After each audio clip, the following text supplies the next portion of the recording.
Think you know everything about the sci-fi classic that launched Arnold Schwarzenegger to stardom?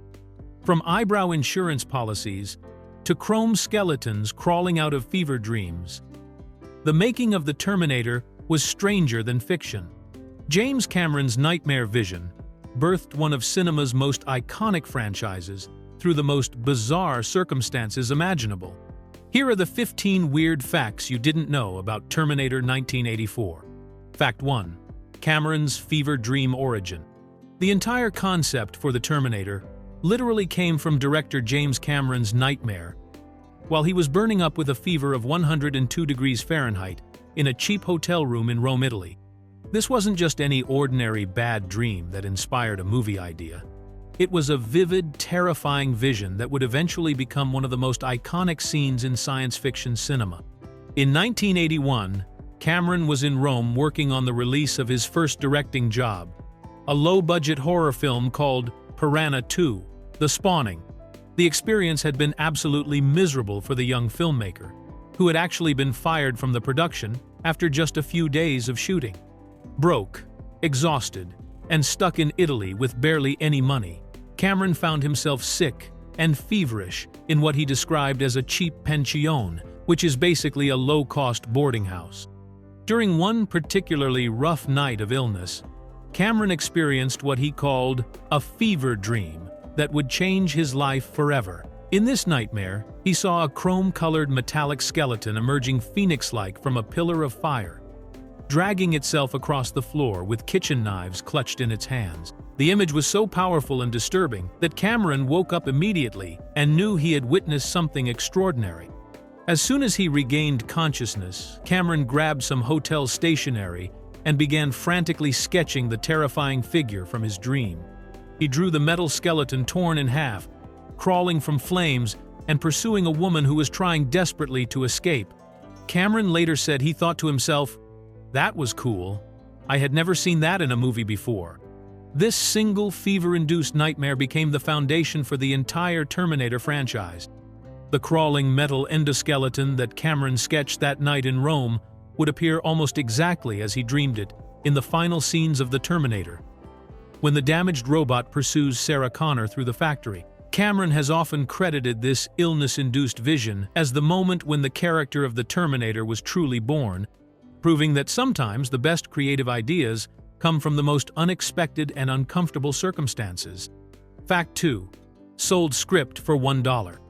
James Cameron made one of the most unusual business decisions in Hollywood history when he sold his Terminator script to producer Gale Ann Hurd for exactly $1. This wasn't because the script was worthless or because Cameron didn't understand its value. It was actually a calculated gamble that would determine the entire future of his filmmaking career. At the time Cameron wrote The Terminator, he was essentially a nobody in Hollywood with only one disastrous directing credit to his name. He had been fired from Piranha 2: The Spawning after just a few days of shooting, and most people in the industry saw him as an unproven risk. Cameron knew that if he simply sold his script to the highest bidder, any studio would immediately hire an established director and push him completely out of the project.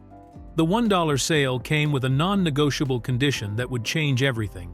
Cameron would only sell the rights if he was guaranteed to direct the film himself. This meant that Gale Ann Hurd, who was also a relatively unknown producer at the time, would have to fight to convince studios to take a chance on Cameron as the director. Hurd had previously worked with Cameron at Roger Corman's New World Pictures, and she believed strongly enough in both the script and Cameron's vision to accept this unusual arrangement. This decision was incredibly risky for Cameron because he was essentially betting his entire career on a single movie. If The Terminator had failed at the box office, or if Cameron had proven unable to handle the directing duties, it could have ended his filmmaking aspirations permanently.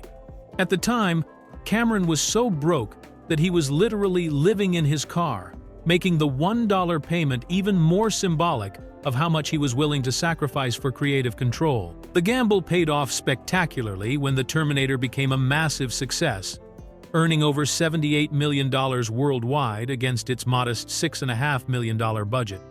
This $1 deal not only launched Cameron's career as a blockbuster director, but also established a precedent for filmmakers who who were willing to sacrifice immediate financial gain in exchange for creative control over their project. Fact 3. Arnold insured his eyebrows. Arnold Schwarzenegger took out an insurance policy with Lloyd's of London specifically to protect his eyebrows during the filming of the Terminator, making this one of the most unusual celebrity insurance claims in Hollywood history. This wasn't just vanity or an eccentric Hollywood habit. Schwarzenegger had a legitimate reason to be concerned about this particular part of his appearance. The insurance policy became necessary because of a specific scene in the movie where the Terminator gets caught in a car explosion after the Noir nightclub shootout. In this sequence, Kyle Ree shoots the gas tank of a car, and the Terminator walks through the resulting fire and explosion. To make this scene look realistic, the special effects team needed to show that the Terminator had been damaged by the flames, which meant that Arnold's eyebrows needed to be completely shaved off to simulate the effects of being burned. For the rest of the movie, Schwarzenegger had to appear without eyebrows because the Terminator character wouldn't magically grow them back. This subtle change in his appearance actually made the character look much more threatening and inhuman, which worked perfectly for the role of a cyborg assassin. However, Arnold was genuinely worried that once he shaved his eyebrows completely off, they might not grow back properly, or might grow back in a different pattern than before. As a former world champion bodybuilder who was trying to establish himself as a leading man in Hollywood, Schwarzenegger understood that his physical appearance was crucial to his career. Even though he wasn't yet a major movie star when the Terminator was filmed, he was already thinking ahead to future roles and didn't want to risk permanently damaging his look for one movie, no matter how important it might be. Lloyd's of London, which is famous for insuring unusual and valuable items for celebrities, agreed to provide coverage for Schwarzenegger's eyebrows during the production. Fortunately for everyone involved, Arnold's eyebrows grew back normally after filming wrapped, and the insurance policy was never needed. The fact that he took this precaution shows just how seriously he took both his career and the physical demands of playing the Terminator. Fact 4. Lance Henriksons' terrifying audition. James Cameron orchestrated one of the most dramatic and frightening pitch meetings in Hollywood history when he had actor Lance Henriksen dress up as the Terminator and literally kick down the door of the producer's office at Hemdale Film Corporation. This wasn't just a regular audition. It was Cameron's calculated attempt to sell the movie by giving the executives a terrifying taste of what the Terminator character would be like. Cameron had originally envisioned Henriksen playing the title role of the Terminator, and he wanted to make an unforgettable impression during their crucial pitch meeting with producer John Daly. Instead of simply describing the character or showing concept art, Cameron decided to have Henriksen arrive at the office 15 minutes before the scheduled meeting and put on a full performance as the deadly cyborg.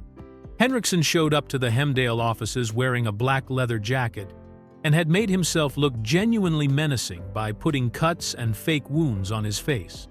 Most memorably, he had taken gold foil from a cigarette pack and stuck it over his teeth to create an unsettling metallic grin that made him look truly inhuman. When everything was ready, Henriksen violently kicked open the door to the meeting room and walked in completely in character as the emotionless killing machine.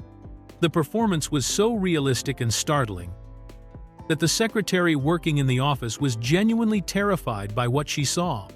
She was so shocked by this strange, wounded man bursting through the door that she grabbed her typewriter in panic and accidentally dropped it right onto her lap.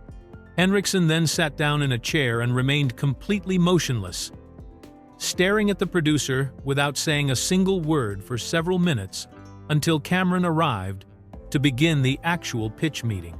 This dramatic stunt worked exactly as Cameron had hoped, making an immediate and powerful impression on the Hemdale executives about the kind of terrifying character they were planning to create. Although Henriksen didn't end up playing the Terminator in the final film, his intimidating performance during this pitch meeting helped convince the studio to greenlight the project. As a consolation prize, Henriksen was later cast as Detective Hal Vukovich, one of the police officers in the movie. Fact 5. Arnold had only 14 lines.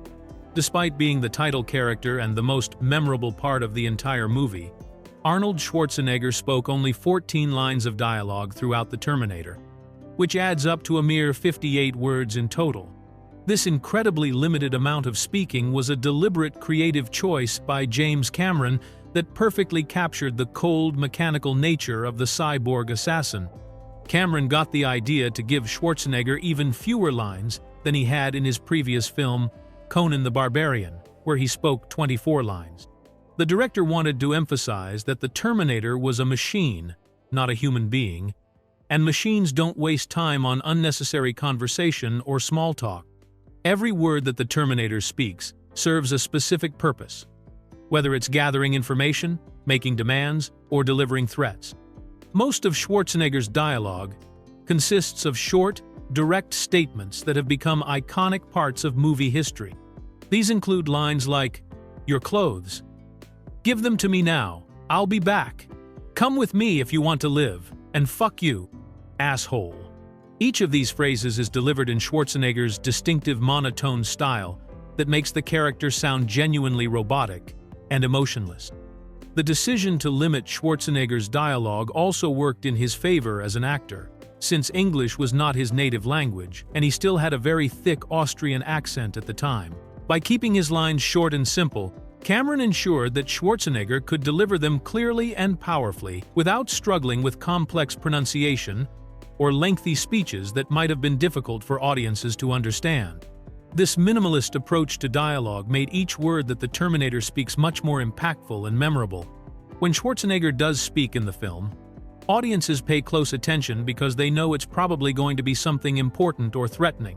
The strategy was so effective that "I'll be back" became one of the most quoted movie lines of all time, proving that sometimes less really is more when it comes to creating memorable characters and dialogue that stands the test of time. Fact 6. O.J. Simpson almost cast. Orion Pictures executive Mike Medavoy seriously suggested casting O.J. Simpson as the Terminator, but James Cameron immediately rejected the idea because he felt Simpson was too likable and nice to be believable as a ruthless killing machine. This casting suggestion, which seems almost unthinkable today, was actually considered a logical choice at the time. In the early 1980s, O.J. Simpson was one of the most beloved celebrity figures in America, known for his successful football career and his popular appearances in Hertz rental car commercials where he ran through airports. Simpson had also begun transitioning into acting, appearing in films like The Towering Inferno and later starring in the Naked Gun comedy series. Medavoy saw Simpson as an athletic, recognizable name who could bring star power to the relatively low-budget science fiction film. However, Cameron felt that Simpson's wholesome, friendly public persona would work against the character of the Terminator, who needed to be genuinely frightening and intimidating. Cameron later explained his reasoning by saying that Simpson was this likable, goofy, kind of innocent guy who simply wouldn't be convincing as an emotionless cyborg assassin. The director believed that audiences would have trouble accepting Simpson as a believable threat because everyone knew him as a charming, good-natured celebrity. According to Cameron, when Medavoy called him with the casting suggestion, he was so excited that he kept asking, "Are you sitting down?" as if he had just solved all their casting problems. Cameron immediately told Medavoy that he thought casting Simpson was a bad idea and that it was a non-starter that they never seriously considered for even a moment. This casting conversation took place at a party where Medavoy had apparently met both Simpson and Arnold Schwarzenegger, and he enthusiastically suggested Simpson for the Terminator role, while proposing Schwarzenegger for the part of Kyle Ree. Cameron has consistently denied that Simpson was ever actually cast or seriously considered beyond this initial phone conversation, emphasizing that the idea was rejected immediately and never gained any real traction within the production team. Fact 7. Sting rejected Kyle Ree's role. James Cameron seriously considered casting Sting, the lead singer of the rock band The Police, to play Kyle Ree in The Terminator, but the famous musician turned down the role after making a dismissive comment about Cameron's only previous directing credit. This rejection happened during what Cameron later described as one of the most embarrassing moments of his early career as a filmmaker. Cameron was fascinated by Sting's distinctive appearance and felt that the musician had an otherworldly quality that would work perfectly for the role of a soldier from the future. The director thought Sting looked like he didn't quite belong to the current time period, which was exactly what he wanted for the character of Kyle Ree. Cameron later said he felt vindicated in his casting instincts when Sting went on to play a major role in David Lynch's science fiction epic Dune, which was released in the same year as The Terminator. However, when Cameron met with Sting to discuss the role, the musician was clearly not impressed with the director's credentials. At the time, Cameron's only directing experience was Piranha 2: The Spawning, a low-budget horror sequel that had been a disaster both critically and commercially. Cameron was still considered an unknown and unproven director in Hollywood, which made it difficult for him to attract established talent to his projects. The meeting between Cameron and Sting ended awkwardly when they rode down in an elevator together after their discussion. During this uncomfortable elevator ride, Sting looked at Cameron with obvious disdain and said, "So, Piranha 2, huh?" in a sneering tone that made it clear he had no interest in working with someone whose only directing credit was such a poorly received film. What made this rejection even more painful for Cameron was that he was too embarrassed to explain the full truth about Piranha 2. Cameron had actually been fired from that film after only a few days of shooting, which meant it wasn't really his movie at all. However, he felt it was better to have even a bad directing credit on his resume than to have no directing experience whatsoever. So he chose not to tell Sting about being fired from the production. Fact 8. The laser required 10,000 volts. The iconic red laser sight on Arnold Schwarzenegger's pistol in The Terminator required an enormous 10,000 volts of electricity to operate, which meant the production team had to create an elaborate hidden power system that Schwarzenegger had to manually control during filming. This technical challenge arose because laser technology in 1984 was vastly different from the small, efficient laser pointers we know today. The laser sight was custom-built by Ed Reynolds from a company called Laser Products Corporation, which would later become the well-known tactical equipment manufacturer Surefire. The weapon itself was an AMT hardballer long-slide pistol that was specially modified to accommodate the massive laser system. However, the biggest challenge wasn't mounting the laser on the gun, it was providing enough power to make it work. The laser used a helium neon gas tube that required 10,000 volts just to turn on, and then needed a constant 1,000 volts to maintain its brightness throughout filming. This was an enormous amount of electrical power that couldn't possibly be contained in a small battery pack inside the pistol grip. Instead, the production team had to create a complex setup with cables running from the laser sight up Arnold's arm and into his jacket, where they connected to a large external power supply and battery pack. The system was so complicated that Schwarzenegger couldn't simply pull the trigger to activate the laser like audiences see in the final film. Instead, he had to reach into his coat pocket with his free hand and flip a switch to turn on the laser sight, while simultaneously aiming and pretending to fire the weapon with his other hand. This meant that every scene involving the laser sight required careful choreography and multiple takes to make it look natural and seamless.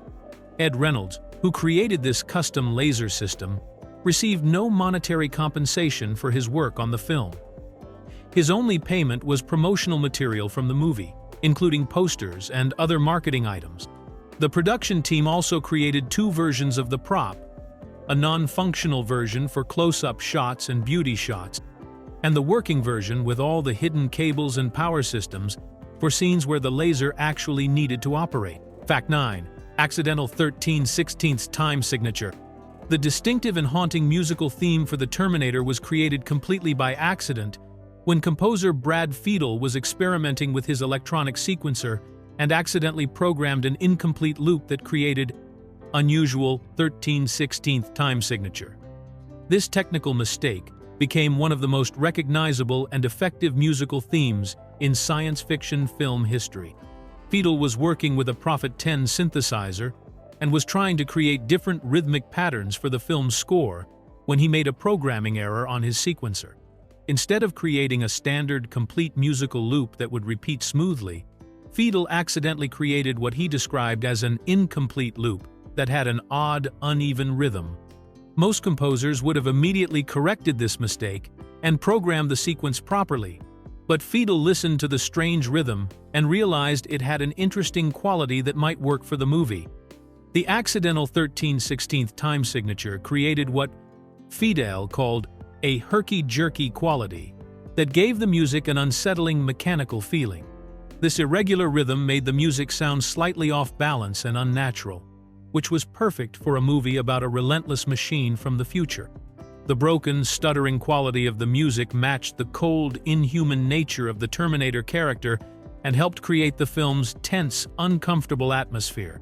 Fiedel liked this accidental rhythm so much that he decided to build the entire main theme around it, using the weird timing to create what he described as a sense of propulsiveness that drove the music forward in an aggressive, unstoppable way. The 13/16 time signature is extremely unusual in popular music, where most songs use much more conventional timing patterns that are easier for listeners to follow and predict. The main Terminator theme appears throughout the movie in various forms, including a slowed-down version when Kyle Ree dies and a piano arrangement during the love scene between Sarah and Kyle. The haunting melody recorded on the Prophet 10 synthesizer has been described by critics as having a deceptively simple quality that makes it both memorable and deeply unsettling, proving that sometimes the best creative discoveries come from happy accidents and technical mistakes. Fact 10. Guerrilla filmmaking at 3 a.m. James Cameron regularly used what he called guerrilla filmmaking techniques throughout the production of the Terminator, which involved showing up at locations without permits and filming scenes quickly before authorities could arrive to shut them down. The most extreme example of this approach happened when Cameron called Arnold Schwarzenegger at 3 o'clock in the morning and asked him to meet at a specific location while already dressed in his full Terminator costume for emergency reshoot. The low budget of the Terminator meant that Cameron couldn't afford to pay for proper filming permits at many of the Los Angeles locations he wanted to use. So he developed a strategy of having his crew arrive at a location, set up their equipment as quickly as possible, film the necessary scenes, and then pack up and leave before police or security guards could respond to any complaints. This approach allowed Cameron to capture authentic street scenes and urban environments that would have been much more expensive to film legally. The 3 a.m. phone call to Schwarzenegger happened when Cameron realized he needed additional footage for a scene that wasn't working properly in the editing room. Instead of waiting until the next scheduled filming day and going through the normal process of arranging a proper shoot, Cameron decided to handle the problem immediately by calling Arnold in the middle of the night. Schwarzenegger had to get out of bed, put on his complete Terminator outfit, including the leather jacket and makeup, and drive to meet Cameron at the designated location. This guerrilla approach meant that some of the people visible in the background of certain scenes were actually real Los Angeles citizens who had no idea they were being filmed for a movie. These unsuspecting bystanders accidentally became part of the Terminator simply by being in the wrong place at the right time when Cameron's crew was capturing footage without permits. Cameron also used this illegal filming technique to shoot the very last scene of the movie, where Sarah Connor drives off into the desert toward a stormy horizon. The crew was waiting for the heat to create the right visual effect when a highway patrol officer appeared and confronted them about filming without permission. Producer Gail Ann Hurd quickly convinced the officer that they were working on a UCLA student film project, and he allowed them to finish shooting the scene. Fact 11. Tech Noir. Genre naming. James Cameron created the name Tech Noir for the nightclub in the Terminator as a hidden reference to a film genre that he believed he was inventing with his movie, combining the dark atmosphere of classic film noir with futuristic science fiction technology. This seemingly simple nightclub name was actually Cameron's way of describing what he felt was a completely new type of filmmaking that didn't exist before the Terminator was made. The Tech Noir nightclub appears in one of the most important scenes in the movie, where Sarah Connor is hiding out and the Terminator finally tracks her down for their first major confrontation. This is where Kyle Ree intervenes to save Sarah's life, leading to the massive shootout that drives the rest of the film's action. Cameron deliberately chose this location name because he wanted to plant an Easter egg that only he would understand at the time. Cameron drew heavy inspiration from classic film noir movies from the 1940s and 50s, which were known for their dark, moody atmosphere, urban settings, and morally complex characters. These films typically featured shadowy lighting, rain-soaked streets, and a sense of paranoia and danger lurking around every corner. Cameron wanted to capture that same feeling of dread and uncertainty. But he wanted to set it in a world dominated by advanced technology and artificial intelligence. The tech, part of the name, referred to the futuristic science fiction elements that Cameron was weaving into his story, including time travel, cyborg assassins, and the war between humans and machines. By combining these high-tech concepts with the classic noir atmosphere of suspicion and urban decay, Cameron felt he was creating something that hadn't been seen in movies before. At the time Cameron made the Terminator, the term tech noir didn't exist as an official film genre, which is why he felt comfortable claiming it as his own invention. The nightclub name was initially an inside joke that only Cameron understood, but it later became a legitimate way to describe movies that blend futuristic technology with the dark, cynical worldview of traditional film noir. Cameron's prediction turned out to be accurate, as many science fiction films that followed the Terminator adopted similar approaches to mixing high-tech concepts with noir-style storytelling. Fact 12. Stop-motion endoskeleton trick. James Cameron deliberately had Arnold Schwarzenegger perform with an exaggerated limp during the scenes where the Terminator becomes damaged, specifically so that the stop-motion puppet used for the metal endoskeleton sequences could more easily mimic and match Schwarzenegger's movements. This clever filmmaking trick helped create seamless transitions between the live-action and special effects portions of the movie. The challenge Cameron faced was making the audience believe that the stop-motion metal skeleton they saw in the final scenes was the same character as the human-looking Terminator that Schwarzenegger had been playing throughout the rest of the film. Stop-motion animation, where puppets are moved tiny amounts between individual frames of film, was an extremely time-consuming and difficult technique that required incredible precision to look realistic and convincing. Cameron knew that if Schwarzenegger moved in his normal, smooth way during the damaged Terminator scenes, it would be nearly impossible for the special effects team to recreate those fluid human movements with their metal puppet. Human beings naturally move in complex, subtle ways that are very difficult to replicate with stop-motion animation, especially when trying to match the movements of a specific actor. By having Schwarzenegger walk with a pronounced mechanical limp, Cameron made the Terminator's movements much more rigid and robotic, which was exactly the kind of motion that the stop-motion puppet could perform convincingly. The limp also made perfect sense for the story, since the Terminator had been damaged in explosions and gunfire, so audiences would expect the machine to move in a broken, unnatural way. The special effects team, led by Stan Winston, created several different versions of the Terminator endoskeleton for different purposes. They had a full-size puppet for close-up shots, a smaller quarter-scale model for the stop-motion sequences, and even a crushable version made of special rubber for the final hydraulic press scene.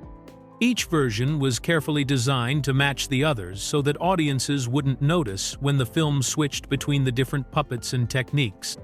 This creative solution allowed Cameron to maintain the illusion that viewers were watching the same character throughout the entire film, even as the Terminator transformed from a human-looking infiltrator into a terrifying metal skeleton that crawled across the factory floor.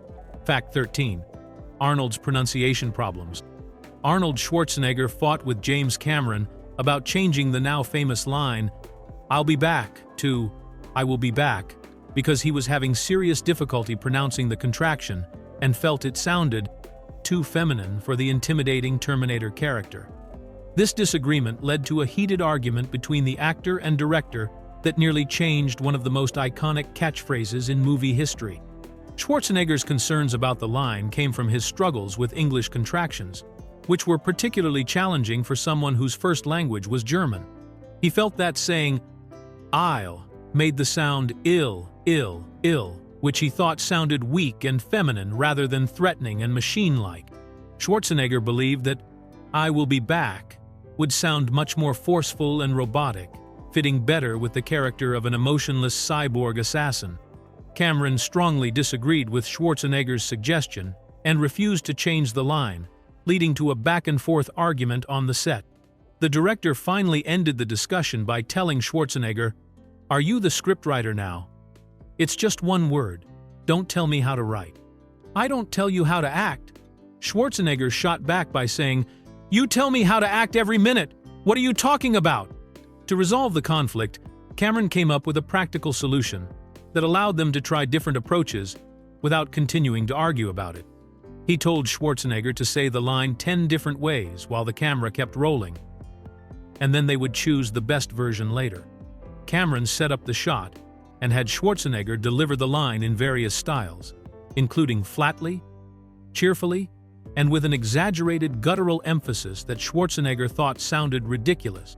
After reviewing all the different takes, Cameron selected the original "I'll be back" version, which Schwarzenegger later admitted was the right choice. In his autobiography, Schwarzenegger revealed that even after years of speaking English, he still didn't fully understand contractions at the time of filming. The line became one of the most quoted phrases in cinema history, and was later ranked number 37 on the American Film Institute's list of the greatest movie quotes of all time. Fact 14. James Cameron's hidden voice cameos. James Cameron secretly provided the voice for 3 different unseen characters throughout the Terminator, giving himself multiple hidden cameo appearances that most viewers never notice even after watching the film several times. These voice-only performances allowed the director to insert himself into his own movie without appearing on screen or taking attention away from the main story. The first of Cameron's voice cameos occurs early in the film when Sarah Connor returns to her apartment and plays back messages on her answering machine. One of the messages is from a man who is supposed to be Sarah's date, and he's calling to cancel their plans for the evening. The voice delivering this disappointing news belongs to Cameron himself, who recorded the message during post-production when they needed additional dialogue for the scene. Cameron's other 2 voice appearances both involve the same character, the manager of the Tiki Motel where Sarah and Kyle hide out during the middle of the film. The first time audiences hear this character, he's speaking to Sarah when she calls the motel to make a reservation. Later in the movie, Cameron's voice appears again as the same motel manager when the Terminator calls the establishment while tracking down Sarah and Kyle's location. These voice cameos were partly a practical decision and partly a creative choice by Cameron, who was working with an extremely limited budget and needed to fill small speaking roles without hiring additional actors. By providing these voices himself, Cameron saved money that could be spent on more important aspects of the production, such as special effects and action sequences. The motel manager scenes were particularly important to the plot because they show how methodically the Terminator hunts down his targets by calling various locations where Sarah might be hiding. Cameron's calm, ordinary voice as the motel employee creates an effective contrast with the deadly threat that the Terminator represents, making these seemingly innocent phone conversations feel much more tense and dangerous. Most fans of the Terminator have no idea that the director appears in the film at all, since these voice-only performances are easily overlooked, and Cameron is never credited for playing these small parts. These hidden cameos represent Cameron's hands-on approach to filmmaking, where he was willing to take on any role necessary to make his vision come to life. Fact 15. Real citizens in background. Several scenes in The Terminator feature actual Los Angeles citizens who had no idea they were being filmed for a major Hollywood movie, thanks to James Cameron's guerrilla filmmaking approach that involves shooting without permits in real public locations throughout the city. These unsuspecting people accidentally became part of cinema history simply by being in the wrong place at the right time when Cameron's crew was capturing footage. Cameron's extremely low budget meant that he couldn't afford to pay for proper filming permits at many of the urban locations he wanted to use for the Terminator. So he developed a strategy of showing up at various spots around Los Angeles with his small crew and filming quickly before authorities could arrive to shut them down. This approach required the production team to work very fast, setting up their equipment, capturing the necessary shots, and packing up their gear before police or security guards could respond to any complaints from the public. The guerrilla filming technique meant that when Cameron's cameras were rolling on the streets of Los Angeles, they were capturing whatever was naturally happening in those locations at that moment. Regular people walking down the sidewalk, driving their cars, or going about their daily business had no idea that they were wandering into the background of scenes that would eventually be seen by millions of movie fans around the world. This unplanned inclusion of real citizens actually helped make the Terminator feel more authentic and gritty, since the backgrounds of many scenes show genuine urban life rather than the carefully controlled environments that most movies create with hired extras and closed sets.